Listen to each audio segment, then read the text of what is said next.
Coach, still undefeated at 3-0. I had to work for this one at Western. Some miscues. You guys come back from 21 down, tie it, force overtime, and wow, what does it say about this Jacks team? Definitely had to work for this one, but probably the most rewarding win of the season yet. Very much so. It certainly showed a lot of character, I think, on our part. You can preach with your kids. They never stop believing. But when you're down 21 in the third and you've turned the ball over 4 times and just not had a lot go right for you, that's easier said than done. But again, the credit goes to these players that did persevere, did play with a never give up attitude. We're down 14 at halftime.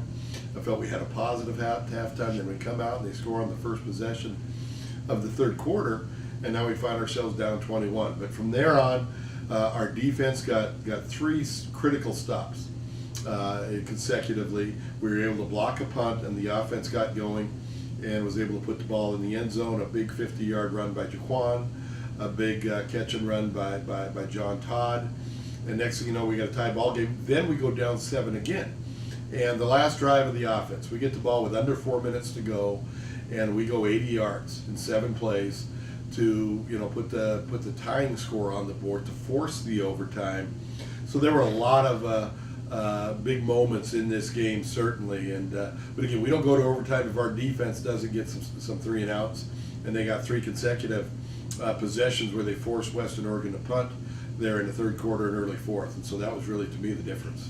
Not only a 3-0 start, but they're all conference victories atop the conference after 3 weeks of the season. Yeah, again, it's where you want to be, obviously, and there's a lot of work ahead of us. We really enter the meat of our schedule now, we feel, although having the 2 road wins, first at Azusa and then this most recent win at Western Oregon is huge. But we've got a very difficult non-conference opponent this week at Chadron State, and then we go to Central Washington, who we anticipate will be undefeated when we play them and ranked in the top 12 or so, I would imagine, and then have then we start the second round and have Azusa at home. So again, we got 3 critical weeks that we look at. If you divide the season kind of in thirds, 3-0 for the first third is great. We did our job. We took care of business, did what it is we need to. Now we start the second of the 3-game stretches before we get to the final stretch, which we'll have Western Oregon at home, then on the road to Simon, on the road to Western State. And if all that goes well, then you're looking at a big game at home against Central Washington to end it. So right now, it's keep your eye on the prize, focus on the same focus and the same goal we have had each and every week, and that's to be 1-0 that particular week. This week it's Chadron State. Yes, it's non-conference, but an important in-region game, and with both the Rocky Mountain Athletic Conference and the GNAC being part of Super Region 3, so it does have a lot of impact, the outcome of this game. You faced them last year. What have you seen on video about your opponent on It Saturday? doesn't look like the same football team. They are a much improved football team, as their record would indicate. They are 3-1.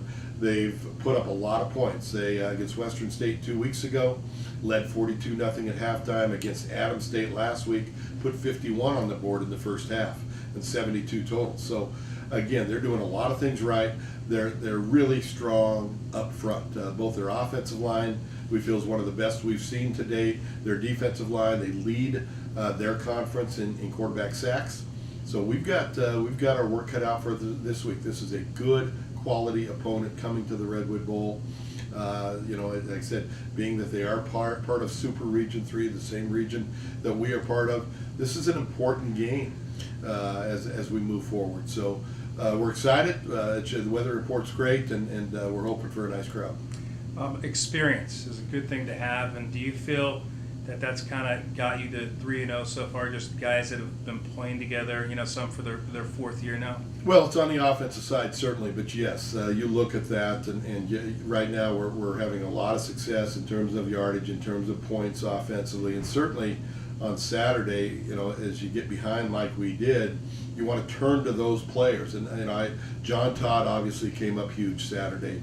Really a breakout game, I felt, for him. He's had big plays, in the past. Had one the previous week at Simon Fraser. Had one a year ago against Azusa Pacific.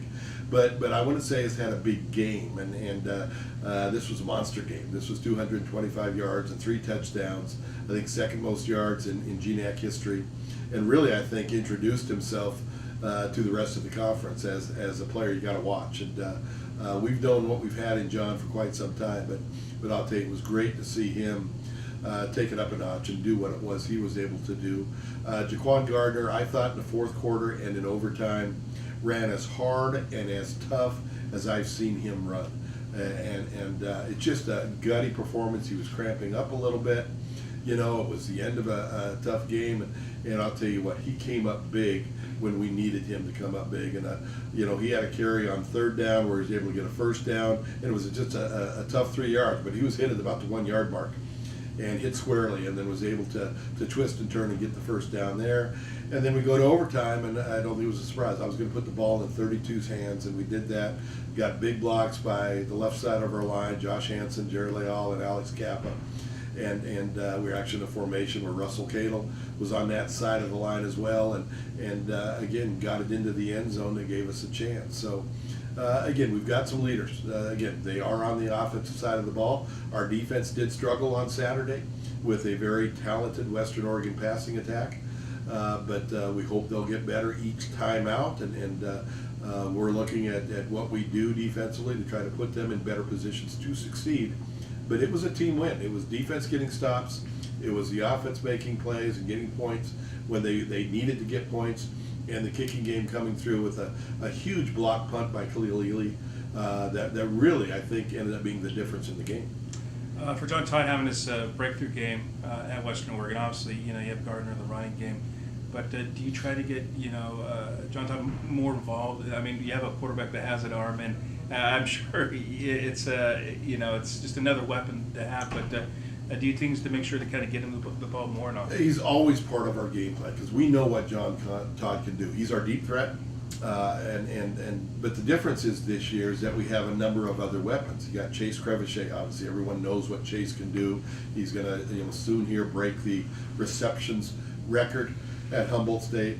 You got John Todd. You got Will Maffey, a transfer who's come in and really has done some nice things for us at the other receiver position. Richard Doctor playing at the other slot. You got Marjani Ellison still, you know, so you've got people that you know, we're going to be able to spread the ball around.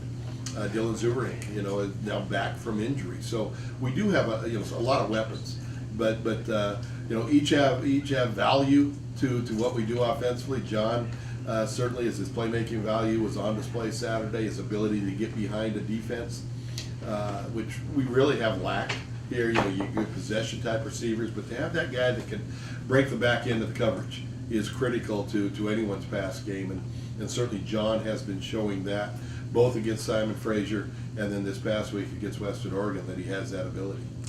My last question, 3-0 start. Obviously, you've given reason for fans, the community out there to show up on Saturday. Just what you guys have done so far, just the excitement definitely gives a big reason to show up this week. Well, and I hope the community understands how fortunate they are this year to be able to watch and support what it is they have when they come to the Redwood Bowl. I mean, I've been coaching 27 years, and here I've got an offense that contains on the offense the career passing leader at the university, the career rushing leader at the university, soon the career receptions leader at the university, a tackle that is a legitimate NFL prospect, getting a lot of attention, has been a 3-time lineman of the year.